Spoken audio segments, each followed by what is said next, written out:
Hello friends, myself Patel Rumi, અશ્વમિક વિદ્યાલય ધોરણ 9 વિષય વિજ્ઞાન પ્રકરણ નંબર 3 પરમાણુઓ અને અણુઓ। મિત્રો, આપણે આગલા વિડિયો લેક્ચરમાં પરમાણુ શબ્દ વિશે પરિચિત થયા હતા કે પરમાણુ કોને કહેવાય।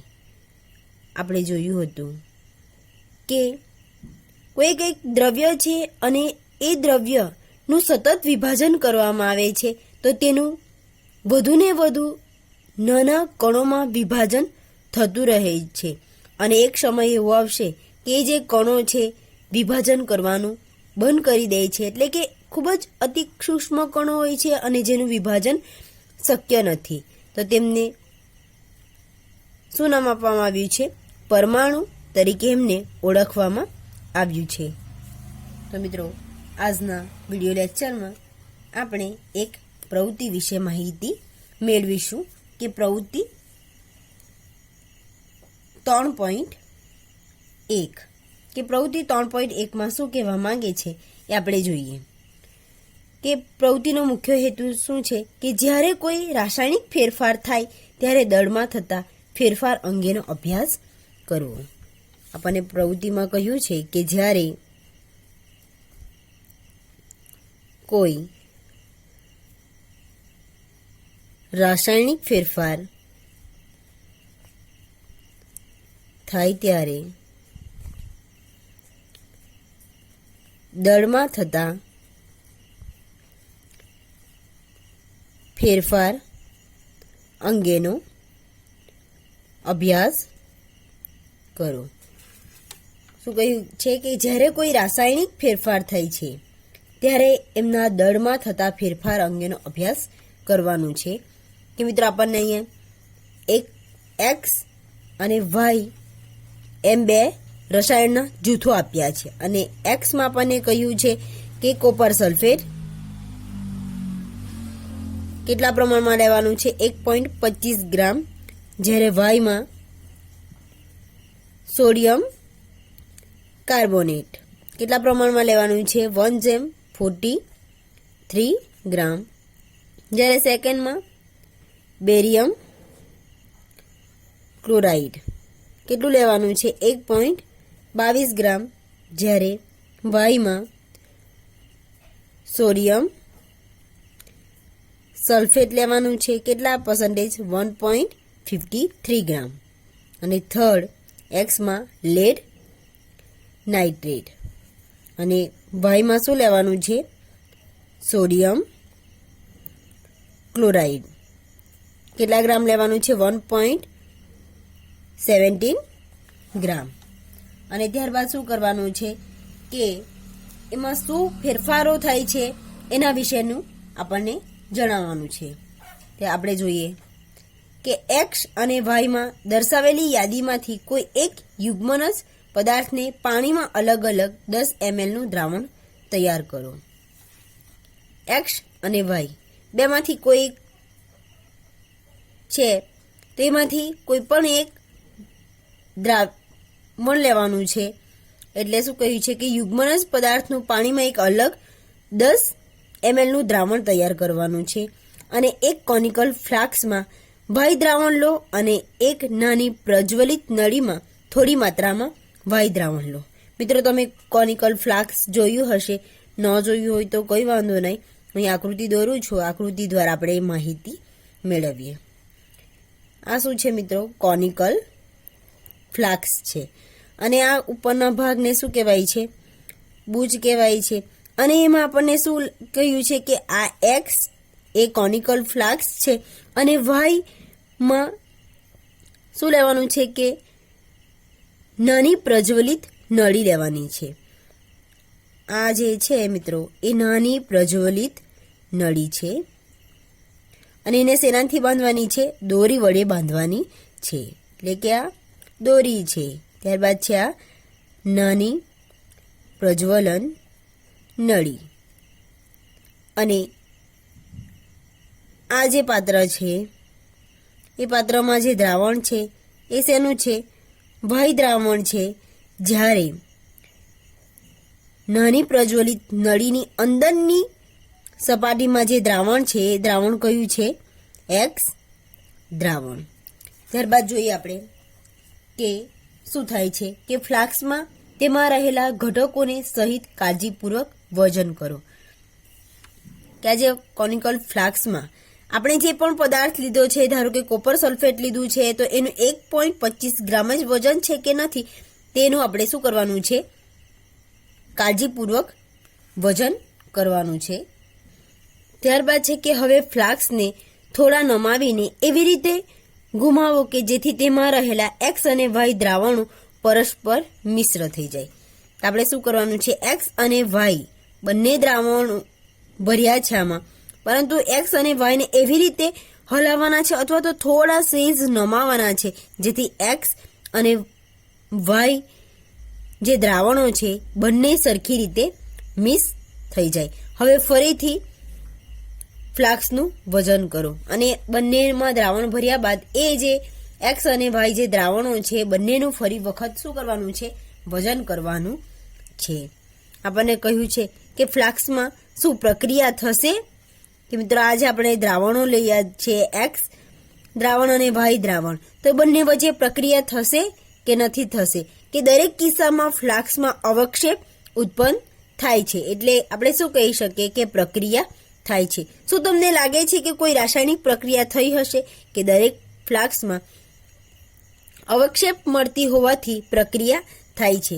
આપણે જાણીએ છીએ કે ધારો કે કોપર સલ્ફેટ અને સોડિયમ ક્લોરાઇડ છે, બંને દ્રાવણો છે, બંને દ્રાવણોને એકબીજામાં મિશ્ર કરવામાં આવે છે, તો શું થશે? એમના વચ્ચે પ્રક્રિયા થશે અને એટલા જ કારણે એવો વચ્ચે અવક્ષેપ પણ આપણને મળશે. ત્યારબાદ છે કે ફ્લાસ્કનું મુખ પર બૂચ શા માટે લગાડીએ છીએ? કે આ જે ઉપરનો ભાગ છે એ શાનો ભાગ છે? ફ્લાસ્કનો ઉપરનો ભાગ છે, પરંતુ એ ફ્લાસ્કના ઉપરની સપાટી પર આપણે બૂચ શા માટે લગાડીએ છીએ? તો એના પાછળનું પણ કોઈ કારણ હોઈ શકે કે ફ્લાસ્ક અને તેની અંદર રહેલા ઘટકોના દળનો કોઈ ફેરફાર થાય છે, તેના માટે આપણે શું કરીએ છીએ? બૂચ લગાવીએ છીએ. ત્યારબાદ છે કે પ્રક્રિયા પહેલા કે પછી ફ્લાસ્ક અને તેની અંદર રહેલી ઘટકોની દળનો કોઈ ફેરફાર થયો નથી? કે આપણને દળ સંચયના નિયમ આપણે જોઈ ગયા છે કે કોઈ પણ રાસાયણિક પ્રક્રિયામાં દ્રવ્યનું સર્જન કે વિનાશ થતું નથી. મિત્રો આપણે દળ સંચયના નિયમો ભણ્યા છે કે દળ સંચયનો નિયમ. દળ સંચયનો નિયમ શું કહેવા માંગે છે કે કોઈ પણ રાસાયણિક પ્રક્રિયા દરમિયાન કોઈ પણ રાસાયણિક પ્રક્રિયા દરમિયાન જે દ્રવ્ય છે એ દ્રવ્યનું સર્જન કે વિનાશ થતો નથી. શું કહ્યું છે આપણને દળ સંચયના નિયમમાં? કે કોઈ પણ રાસાયણિક પ્રક્રિયા દરમિયાન જે દ્રવ્ય છે એ દ્રવ્યનું સર્જન પણ થતું નથી અને એ જે દ્રવ્ય છે એ દ્રવ્યનું વિનાશ પણ થતો નથી. ત્યારબાદ મિત્રો એક આપણે નવા નિયમ વિશે ભણવાના છે, જે લોવેઝિયરે 2 નિયમ આપ્યા હતા કે દળ સંચયનો નિયમ. દળ સંચયનો નિયમ આપણે જોઈ ગયા છે કે કોઈ પણ રાસાયણિક પ્રક્રિયા દરમિયાન દ્રવ્યનું સર્જન કે વિનાશ થતો નથી. તો હવે મિત્રો આપણે એક નવા નિયમ ભણીશું અને નિયમનું નામ છે નિશ્ચિત પ્રમાણનો નિયમ. કે નિશ્ચિત પ્રમાણનો નિયમ કોને કહેવાય છે એના વિશે આપણે માહિતી મેળવીએ. કે નિશ્ચિત પ્રમાણનો નિયમ કોને કહેવાય છે? કે રાસાયણિક પદાર્થમાં તત્વો હંમેશા દળથી નિશ્ચિત પ્રમાણમાં હાજર હોય છે. શું કહ્યું છે આપણને? કે કોઈ પણ પદાર્થ નિશ્ચિત પ્રમાણમાં જોડાય છે તેને શું કહેવાય છે? નિશ્ચિત પ્રમાણનો નિયમ. એટલે કે રાસાયણિક પદાર્થમાં તત્વો હંમેશા દળથી નિશ્ચિત પ્રમાણમાં હાજર રહેલા હોય છે કે રાસાયણિક પદાર્થમાં તત્વો હંમેશા દળથી નિશ્ચિત પ્રમાણમાં જ હાજર રહેલા હોય છે. આપણે એના પરથી કહી શકીએ કે કોઈ પણ પદાર્થ નિશ્ચિત પ્રમાણમાં જોડાયેલા હોય છે. કે ધારો કે નિશ્ચિત પ્રમાણમાં આપણે ઉદાહરણ લઈએ કે આપણે શરબત બનાવવાનું છે, તો એમાં આપણે નિશ્ચિત માત્રામાં ખાંડ, નિશ્ચિત માત્રામાં લીંબુ નાખીએ છીએ તો જ એ યોગ્ય પ્રમાણમાં દ્રાવણ બને છે. એટલે આપણે અહીં કહી શકીએ કે રાસાયણિક પદાર્થમાં તત્વો હંમેશા દળથી નિશ્ચિત પ્રમાણમાં જ હાજર રહેલા હોય છે. કે જ્યારે જુદા જુદા તત્વો એકબીજા સાથે નિશ્ચિત પ્રમાણથી જોડાય છે. કે જે દરેક તત્વો છે એકબીજા સાથે કઈ રીતે જોડાય છે? નિશ્ચિત પ્રમાણથી જોડાય છે. કે સમજૂતી આપી છે કે પાણી જેવું સંયોજન અનેક સ્ત્રોતો દ્વારા મેળવી શકાય છે. કે પાણી જેવું સંયોજન અનેક સ્ત્રોત દ્વારા મેળવી શકાય છે. કે આપણને પાણી જુદા જુદા સ્ત્રોતોમાંથી મળે છે, જેમ કે નદી, તળાવ, સરોવર વગેરેમાંથી. કે પાણી જેવું એક સંયોજન છે કે આ પાણીમાં આપણે કોઈ પણ પદાર્થને નાખીએ છીએ તો એ પદાર્થ શું થાય છે? દ્રાવ્ય થાય છે, સંયોજન થાય છે, અને અનેક સ્ત્રોતોમાંથી આપણે પાણીને મેળવી શકીએ છીએ. કે પાણીનો સ્ત્રોત કોઈ પણ હોય, પરંતુ જે પાણી છે એ પાણી આપણને ગમે ત્યાંથી મળે છે, પરંતુ એનું અણુસૂત્ર શું છે? H2O. એનું અણુસૂત્ર શું છે? H2O. ધારો કે અમેરિકાનું પાણી હોય, ઇન્ડિયાનું પાણી, કોઈ પણ જગ્યાનું પાણી હોય, પરંતુ એનું અણુસૂત્ર શું રહે છે? H2O. એનું અણુસૂત્ર બદલાતું નથી. એટલે કે કહેવાનો મતલબ એ થાય છે મિત્રો કે આમાં હાઇડ્રોજનના કેટલા મોલ છે? તમે જાણતા જ હશો કે હાઇડ્રોજન કયા નંબરનું તત્વ છે? પહેલા નંબરનું તત્વ છે. એટલે કે હાઇડ્રોજનના કેટલા મોલ છે? પરમાણ્વીય દળાંક 1 છે, પરંતુ H2 છે. એટલે કે અહીંયા શું આવશે કે અહીં આપણે હાઇડ્રોજનના 2 મોલ લઈશું, જ્યારે ઓક્સિજનનો અણુ ફક્ત ને ફક્ત 1 જ છે. એટલે કે એનું પ્રમાણ કેટલું નક્કી થાય છે? 2:1 પ્રમાણમાં નક્કી થાય છે. કે અણુઓ હાઇડ્રોજનનું પ્રમાણ 2:1 છે. કે H2O માં એટલે કે પાણીમાં હાઇડ્રોજનનું પ્રમાણ કેટલા ટકા છે? કે પાણીમાં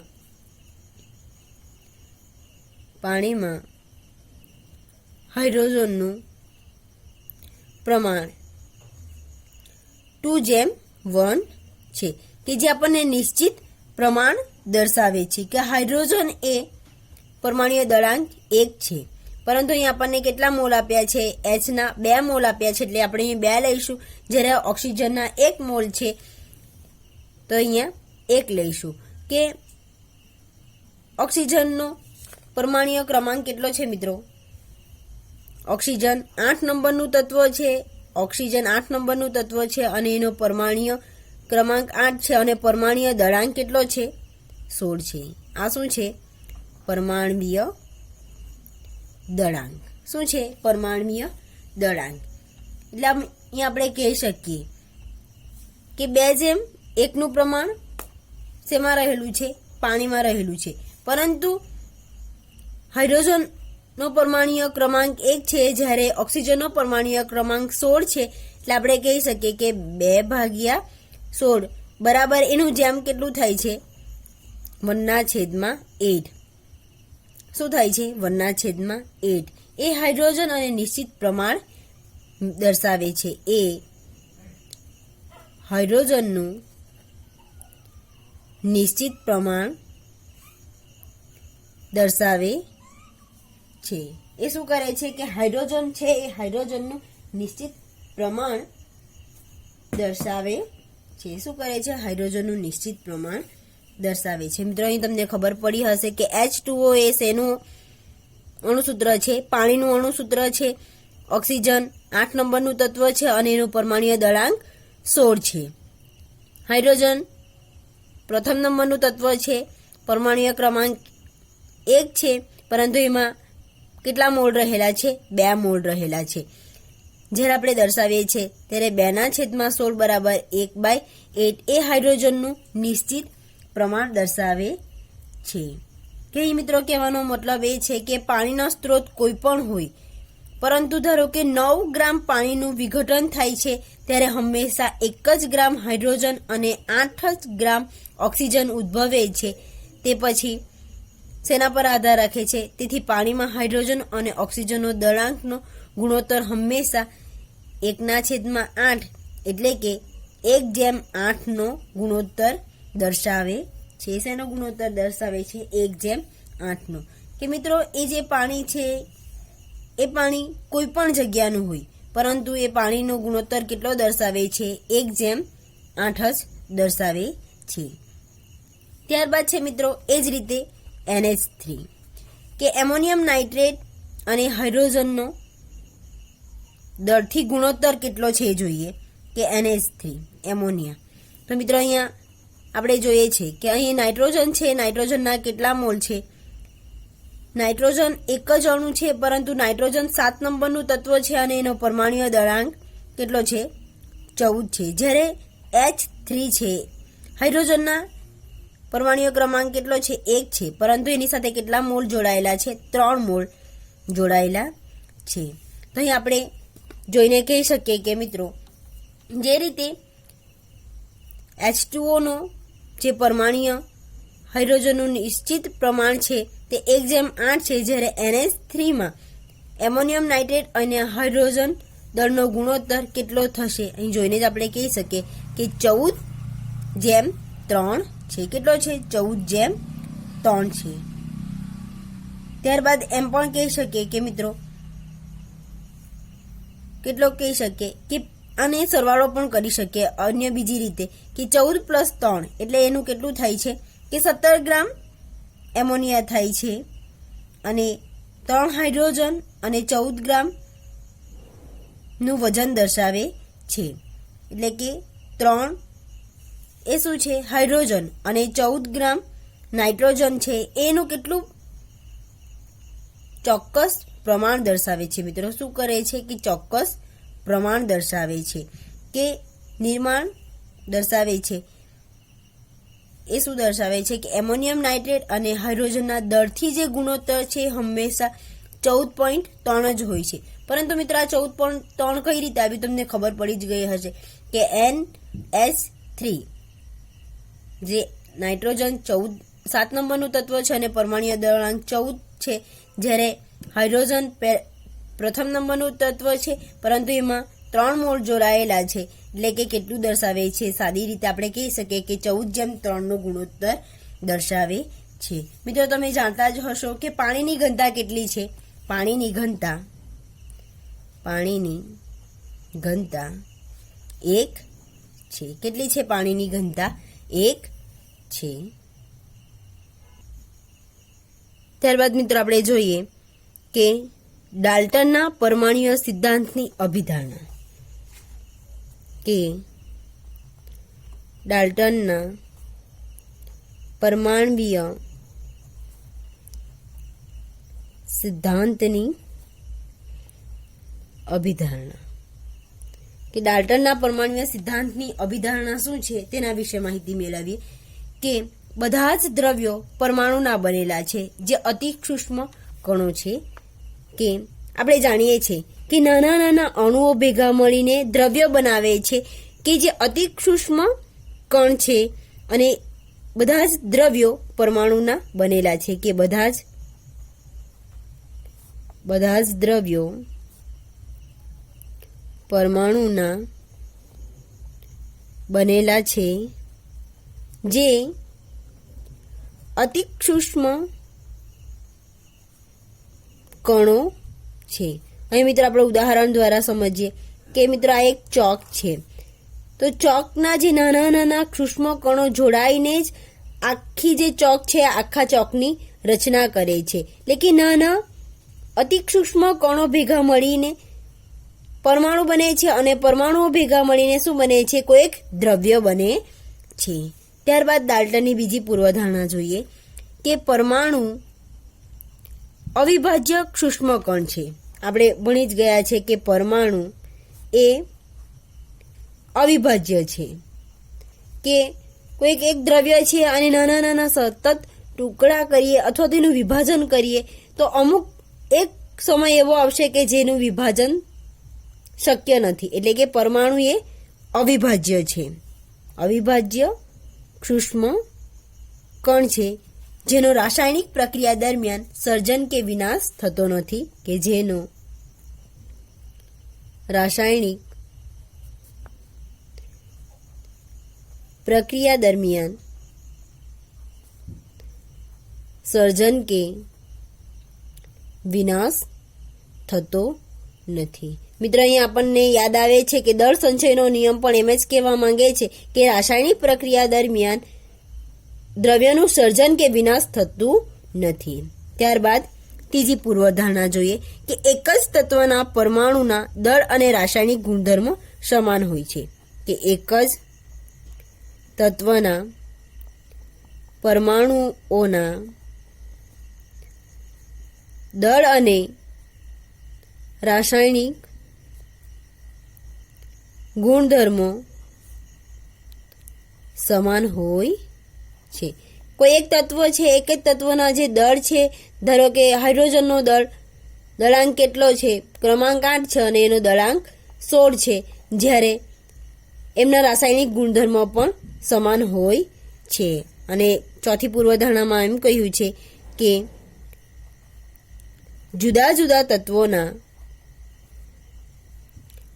પરમાણુઓના દળ અને રાસાયણિક ગુણધર્મો જુદા જુદા હોય છે. ચોથામાં કહ્યું છે કે જુદા જુદા તત્વોના પરમાણુના દળ અને રાસાયણિક ગુણધર્મો જુદા જુદા હોય છે. ધારો કે જુદા જુદા તત્વો તેમ છે હાઇડ્રોજન, નાઇટ્રોજન, ઓક્સિજન, જુદા જુદા પરમાણુ હોઈ શકે છે. એમના દળાંક અને જેમના રાસાયણિક ગુણધર્મો છે પણ કેવા હોય છે, જુદા જુદા હોઈ શકે છે. ત્યારબાદ આપણે જોઈએ કે પરમાણુઓ નાની પૂર્ણાંક સંખ્યાઓને યોગ્ય ગુણોત્તરથી સંયોજાઈને સંયોજન અણુ બનાવે છે. કે એવો પૂર્ણાંક સંખ્યા હોય છે કે ધારો કે H2O છે તો એમનો પણ કેવી સંખ્યા છે, પૂર્ણાંક સંખ્યા છે, કે 2 છે, પૂર્ણાંક સંખ્યા છે, પરંતુ અડધી એવી સંખ્યા આપણને જોવા મળતી નથી. ત્યારબાદ છે કે કોઈ પણ સંયોજનમાં પરમાણુઓની સાપેક્ષ સંખ્યા અને પ્રકાર નિશ્ચિત હોય